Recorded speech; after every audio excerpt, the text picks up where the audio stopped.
Você tem uma ideia do tamanho da dívida do seu clube do coração? E quais os clubes mais endividados do futebol brasileiro? No vídeo de hoje do canal do Nicola, também vou te mostrar quais clubes conseguiram reduzir suas pendências na temporada passada e quais aumentaram elas ao longo de 2018. Fala aí pessoal, eu sou o Jorge Nicola e vou falar no vídeo de hoje sobre dívidas, até para atender a pedidos de vários de vocês que usaram o espaço nos comentários aqui no canal do Nicola para sugerir essa pauta.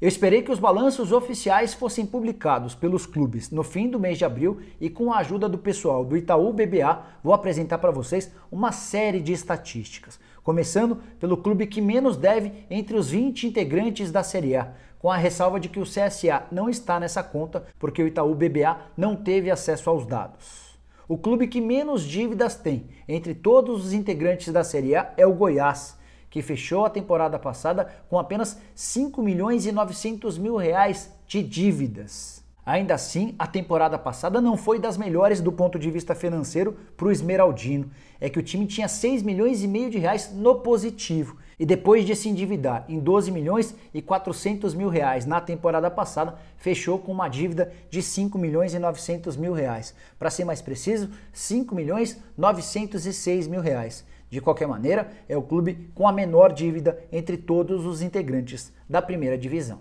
Logo depois aparece o Ceará, que fechou a temporada passada com 10 milhões 421 mil reais de dívidas. Houve um acréscimo, um aumento na dívida do Ceará em 1 milhão 137 mil reais na temporada passada. Isso porque o Ceará havia fechado dezembro de 2017 com 9 milhões 284 mil reais. É possível até que esse aumento de 1 milhão de reais tenha a ver com o esforço que o Ceará fez para se manter na primeira divisão, abrindo os cofres na metade da temporada e buscando alguns reforços importantes. O 17º lugar no ranking dos clubes da primeira divisão que mais devem no país é ocupado pela Chapecoense. Aí você deve estar pensando, pô, então tá bacana, as coisas funcionam bem pelo lado da Chapecoense. Não é bem por aí. A Chapecoense tinha, em dezembro do ano passado, 10 milhões 590 mil reais de dívida, uma das menores dívidas com certeza. Só que, um ano antes, havia um superávit no caixa do clube de 23 milhões 934 mil reais. Ou seja, somente na temporada passada, a dívida da Chapecoense aumentou em 34 milhões e meio de reais. Dessa maneira, a Chape é o quarto clube que mais se endividou ao longo do ano passado. Mas é importante dizer que isso pode ter a ver com acordos que a Chapecoense vem fazendo com familiares dos atletas que morreram naquele acidente aéreo rumo à Colômbia para a disputa da final da Sul-Americana. Depois de Goiás, Ceará, Chapecoense, é a vez do Fortaleza, 16º colocado desse ranking das dívidas. O time do Rogério Ceni deve 18 milhões 273 mil reais. Pelo menos era esse o quadro em dezembro do ano passado, até quando se refere o último balanço divulgado pelo Fortaleza. E aí há uma boa notícia. O clube conseguiu ser campeão da Série B, voltando à primeira divisão, depois de 13 anos, tendo aumentado sua dívida em apenas 1 milhão e 600 mil reais ao longo de 2018. Eram 16 milhões e 600 mil de dívida em 2017 e agora são 18 milhões 273 mil, para ser mais preciso, em dezembro de 2018. Se os 4 primeiros clubes que eu citei têm dívidas mais ou menos administráveis, a partir de agora você vai perceber que o buraco fica bem mais fundo. O Avaí aparece com 47 milhões 845 mil reais de dívida. E o mais incrível é que o time catarinense, que está de volta à primeira divisão, conseguiu pagar 7 milhões e 300 mil reais na temporada passada. Ou seja, o quadro era ainda mais desesperador no fim de 2017, quando o Avaí devia 55 milhões 198 mil reais. Hora de falar sobre o 14º clube que mais deve no futebol brasileiro.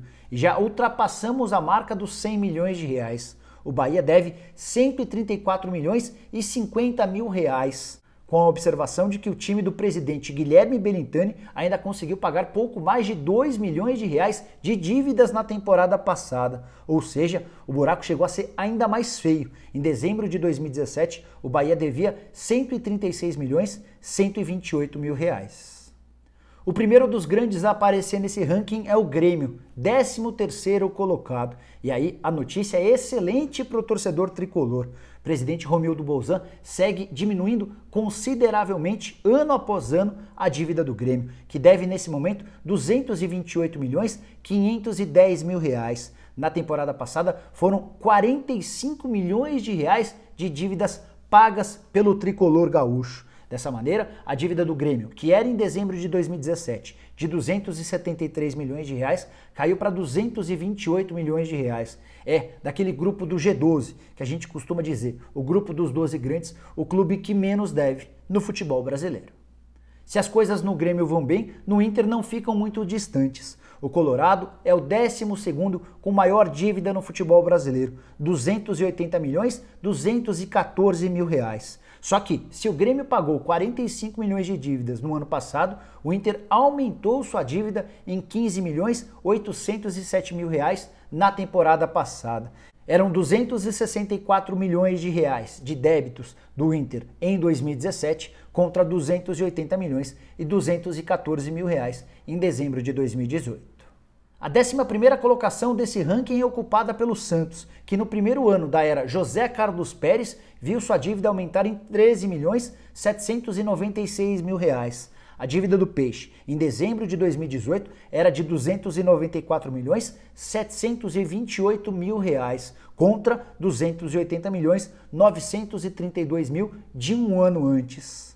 O que tem preocupado os conselheiros e torcedores do Santos é que o Peixe ficou no vermelho na temporada passada, mesmo tendo colocado em seus cofres mais de 90 milhões de reais pela venda do Rodrigo. E nessa temporada a coisa deve ficar ainda pior. Isso porque, para atender aos pedidos do técnico Jorge Sampaoli, o Santos decidiu abrir os cofres e gastou como nunca em reforços. Foram mais de 65 milhões de reais com contratações de jogadores. O 10º lugar desse ranking é do São Paulo, que tem seguido nos últimos anos a mesma toada do Grêmio, de ir pagando as dívidas da maneira como pode. Na temporada passada, o tricolor conseguiu diminuir suas dívidas em 11.776 mil reais. Ou seja, em dezembro do ano passado, o São Paulo devia pouco mais de 332 milhões de reais contra 344 milhões de 12 meses antes. Vale a ressalva de que o São Paulo conseguiu diminuir consideravelmente suas dívidas com bancos, que são aquelas que têm as tarifas mais altas, e 50% do valor arrecadado na venda de cada um dos atletas, de acordo com o estatuto do clube, obrigatoriamente é utilizado para amortizar essas dívidas. Entramos agora nos 9 clubes que mais devem no futebol brasileiro, e a 9ª colocação é ocupada pelo Corinthians, que tem 352 milhões de reais de pendências. Foram 289 mil reais amortizados ao longo da temporada passada. O Corinthians praticamente empatou no que diz respeito às suas dívidas. Eram 352 milhões 593 mil em 2017 contra 352 milhões 304 mil em 2018. Nessas dívidas que eu estou citando, não estão incluídas as pendências do Timão com seu novo estádio. Há quem garanta, inclusive, que o Corinthians deve mais de 1 bilhão de reais por conta da arena em Itaquera. O Corinthians alega que esse valor é exagerado, que a conta não passa dos 800 milhões de reais e que há expectativa de que com a venda dos certificados de incentivo ao desenvolvimento, essa dívida caia de forma considerável, de qualquer maneira, se baseando nos números de arrecadação do clube, do departamento de futebol e dos outros departamentos que excluem a arena. Hoje a dívida do Corinthians é de 352 milhões de reais. O 8º clube que mais deve no Brasil é o Fluminense. São 389 milhões de reais. Com o detalhe de que, na temporada passada, o presidente Pedro Abad conseguiu diminuir em 1.444 mil reais essa pendência. O Flu devia, em dezembro de 2017, 391 milhões de reais. Você já deve ter ouvido por aí que Flamengo e Palmeiras são os clubes mais ricos do país, mas nesse ranking de dívidas, para desespero de seus torcedores, eles aparecem bem colocados. O Flamengo, por exemplo, é o 7º, com 397 milhões de reais de pendências acumuladas envolvendo bancos, terceiros, clubes, fornecedores e impostos renegociados, como por exemplo o Profut. Na temporada passada, o Flamengo viu suas dívidas aumentarem em 18 milhões e 500 mil reais. algo que quebra uma sequência de vários anos em que o Flamengo vinha reduzindo suas dívidas. Isso tem muito a ver com a necessidade que o Eduardo Bandeira de Mello, então presidente do Flamengo, tinha de deixar uma boa imagem no seu último ano de gestão. Você vai lembrar de vários reforços contratados a peso de ouro, como por exemplo o Vitinho, que custou 45 milhões de reais. E o número só não foi ainda mais negativo porque o Flamengo vendeu na temporada passada o Vinícius Júnior para o Real Madrid e o Lucas Paquetá para o Milan. Importante, o Flamengo faturou no ano passado 80 milhões com a transferência do Lucas Paquetá e 68 milhões de reais com a transferência do Vinícius Júnior. O sexto clube que mais deve no Brasil é o Cruzeiro, que atingiu na temporada passada 427 milhões de reais de pendências. E aí vale uma ressalva muito importante. O Cruzeiro de 2018 viu sua dívida aumentar em 101 milhões de reais. É muito dinheiro levando em consideração que o Cruzeiro faturou o título da Copa do Brasil e por isso só em prêmios embolsou mais de 50 milhões de reais. Uma das explicações para esse crescimento gigante da dívida está ligado às contratações. O Cruzeiro decidiu ir às compras e desembolsou valores substanciais. O Fred, por exemplo, está entre os jogadores mais bem pagos do futebol brasileiro. A folha salarial da Raposa também impressiona. Outro dia eu publiquei no meu blog e no Yahoo e gravei também um vídeo aqui no meu canal dando conta de que o Cruzeiro gastou 8 milhões de reais com 4 funcionários que nunca bateram uma bola.